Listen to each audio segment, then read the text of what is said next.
A House committee is debating whether to impeach Texas Court of Criminal Appeals Judge Sharon Keller.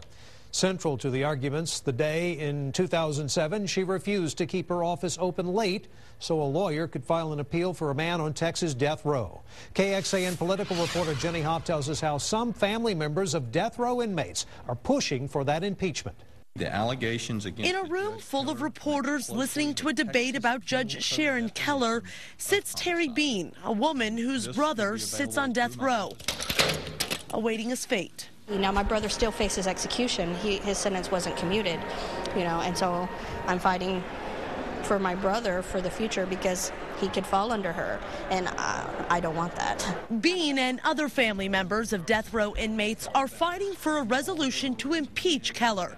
In their camp, Representative Lon Burnam, who says impeachment is a privileged motion. That means even if the House committee doesn't pass it, he can still bring it up for a vote on the House floor. The allegation and concern that is raised is that the top-ranking judge, the head of this court, is guilty of judicial homicide.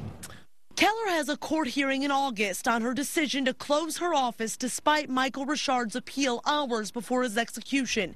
Senator Dan Patrick says it's not the legislature's place to make a ruling in this case. I just think the legislature to suggest impeachment, or a legislator to do that, it would appear to me someone looking for headlines. If the House agrees to impeach the judge, she would be taken off the bench until the Senate completed her trial. Jenny Hoff, KXAN Austin News.